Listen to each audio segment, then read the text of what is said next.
నేను స్వయంగా చూసా కొంతమంది నాడీ వైద్యుల్ని. అద్భుతం అండి అది. నాడీ వైద్యం ఒకటే కాదు, ఆ నాడి పట్టుకుని ఆడు పుట్టినప్పటి నుంచి ఏ వయసులో ఏ జబ్బు వచ్చింది వాళ్ళు మాట్లాడక్కల.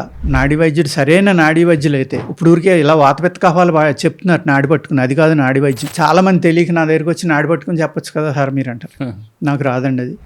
వాతపిత్త కఫాలు కావాలంటే నేనే చెప్తాను, అది కూడా మీరు తిని టేస్ట్ని బట్టి మాకు తెలిసిపోతుంది. ఓకే. అంచేత నాడీ వైద్యం అనేది ఏంటంటే కాశీ పూర్వం వైద్య విద్వాను వైద్యాచార్య ఇలాంటి ఎడ్యుకేషన్ ఉండేది అండి. బిఎంఎస్లో ఎండీలు ఉండి కాదు. ఓకే. గురుముఖం ద్వారా నేర్చుకుని వాళ్ళు 5 అయిపోయిన తర్వాత ఆ కోర్స్ అయ్యాక కాశీ బెనారస్ యూనివర్సిటీకి వెళ్ళి అక్కడ జాయిన్ అయ్యి సాంస్క్రిట్ నేర్చుకుని తర్పణ శాస్త్రం, దర్శన శాస్త్రం, దూత వైద్యం, ఆస్ట్రాలజీ, న్యూమరాలజీ ఇవన్నీ కంప్లీట్ అయ్యాక వచ్చి అందులో నాడీ వైద్యం కూడా ఈ 6 సబ్జెక్టులు అక్కడ కంప్లీట్గా నేర్చుకుని వచ్చి అప్పుడు ప్రాక్టీస్ పెట్టేవారు. వాళ్ళు మీ మొహం చూస్తే కూడా ఎన్ని జబ్బులు ఉన్నాయో చెప్పగలిగారు.